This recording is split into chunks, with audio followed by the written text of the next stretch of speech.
Hi, and welcome to Carolina Varsity's 2013 Week 8 Best of Last. We are filming at the Wing King, and we are hungry. We would eat crow or anything. We can smell the food. We're doing the Best of Last, and I'm Dale Ross. I'm the pet man, Matt Morrow. And with the upsets this week of Independence, of Vance, and of West Mecklenburg, this thing was really hard to do. And I remember posting it and then posting an alternate one that I could have easily explained, but I stuck with the one I initially posted. Right. My top five, I've got Mallard Creek, Hough, Butler, Olympic, and Rocky River. And I think with those losses, this is the most solid top five in terms of clarity that I think we've had so far. Now we've got Mallard Creek and Hough, obviously hooking up this Friday, so that's going to settle that debate. Butler, they just started climbing back up, man, and they're, believe it or not, Butler's flying under the radar a little bit here with these upsets. And so is Olympic. Nobody's talking about Olympic. They got a lot of talent. And I think they're kind of a dark horse here. And Rocky River, after the preseason where, they expected so much and the offense is kind of slow, now the offense is getting together. Maybe they're starting to peak at the right time. The schedule's working out for them, so I think that's a good top five. Yeah, I have the same top five, and I had put mine together, and I really struggled. But starting out at Mallard Creek, I think we all agree, and Mallard Creek had a good game this past week to break in a new quarterback. They are breaking in a new quarterback, which you could think could maybe change things, but I think the dynamics of when that happened and the team that they had to play is, I still believe they are in a position to beat everybody. Hough, is right there, and when Hough gets a chance to prove it, like you say, Friday night, I'm going to agree with you. I've got Butler at third, and I'm going to agree they're flying they may be flying way under the radar. Butler may just come out and prove that they're better than everybody. They just need to get their stuff together.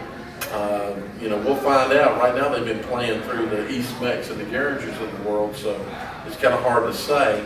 Right. Olympic is almost, I tell you, for me it's like from 4 to 12 and maybe 4 to 13. These next groups of teams are all real close to each other, and I believe on any given night. But right now I think Olympic is playing good football. The things that concern me about Olympic is their depth, and what's going to happen is if they get even a little minor injury bug. And Rocky River, Rocky River had dropped to 10th or 11th, hadn't they? Yeah. And now they're back up to 5th. They're just winning. They just keep winning. So that's all it is about. Exactly. 6 through 10, boy. You talk about the most difficult part, and like you said, with 4 through 12 of yours, I think 6 through 13 for me was really difficult. Right. 6 through 10, I've got Providence, West Mecklenburg, A.L. Brown, Porter Ridge, and Independence. Now, Porter Ridge has an argument here. Porter Ridge beat Providence head to head. Yes. But the reason why Providence is 6 is because, like we've said before, this is based on the way the teams are playing now. Providence to come up and beat West Mecklenburg shows a ton of improvement. Porter Ridge beat Independence. I have them over Independence here. Independence is number 10 in mine. But the way that game went, and looking at the numbers and how Independence had over 500 yards of offense, that tells me that Porter Ridge took advantage of some penalties and such, and didn't really dominate the game per se.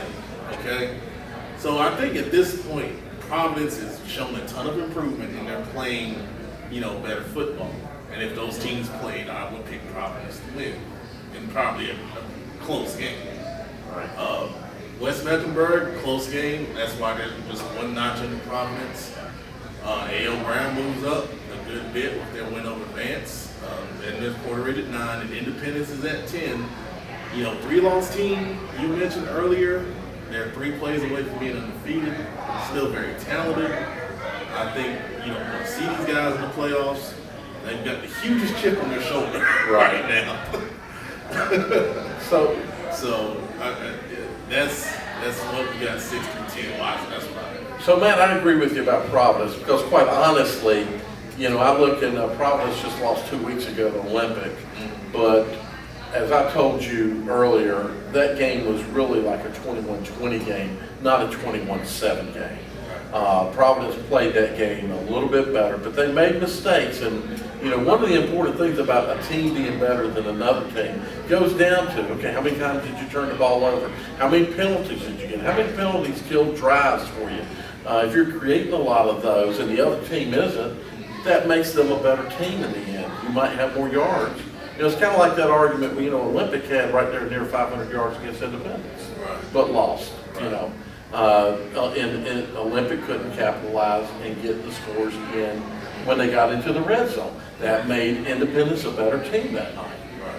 Where they are today, I'm looking at Providence and Porter Ridge beat them, but I think Providence beats Porter Ridge. They play again. They just beat West Mecklenburg, and quite honestly, I think Providence gives Rocky River and Olympic a heck of a game if they have to play it. So I think that's a solid 6. And West dropped all the way down to 7th. They lost a very, very close game to Providence. I still think they maybe have the elements to beat an A.O. Brown, but to be quite honest with you, this is where I'm struggling. I'm like, well, A.O. Brown looked pretty impressive with that offense. And that second half adjustments they made on defense. And Vance is a very skilled team, like, West Mecklenburg is a more skilled, opportunistic team, as Vance is, and A.O. Brown found ways to shut that down. That would. So, and so I agree with everything you say, and then Independence, 3 plays away from being undefeated, and I hear all the talk about this and that, and, whatever, but still they're 3 plays away from being undefeated. Maybe they shouldn't be that many plays away from being undefeated, but still, that's a team that they got to have a big chip on their shoulder. I agree. 11 through 15, there's a little bit of space here, but Vance, they're still in that middle tier. I think they can pull an upset on anyone up to number 4 on my ranking. Charlotte Catholic, anytime, I put this in my notes, anytime you got Elijah Hood, you're still a heck of a team. Now, he doesn't have the support that he's had in the past, but you still got to stop him, and that's a heck of a shooter. Ardrey Kell, I think, is a little off the rest of the group. They're kind of sitting there kind of by themselves with their team. Myers Park, they're coming off a bye. The status Coach Stein, I think, is a big thing for Myers Park. Yeah. And then South Meck, they won 2 in a row. They're slowly moving up. And I had that Myers Park close over South Meck. And, the loss of Coach Stein and the improvement that Rocky White's doing over there is a big reason why. Exactly. So I agree with everything you say there. I think Vance really could upset any of those teams, and are going to end up giving Hough and Mallard Creek even tough ball games potentially. Charlotte Catholic, as the coach told us tonight, really they don't have the Hurlocker on that team this year. But with Hood, they still could beat they can still beat the teams that are above them. It's going to get tougher as they get up around a Butler and a Hough and a Mallard Creek, I think, but just because of the matchups. While they could probably beat an Olympic, Rocky River, Providence, and West Mecklenburg, etc., and maybe even beat them by a few scores. Matchups don't work for them, I think, in a Hough Butler game. Ardrey Kell is really on that edge.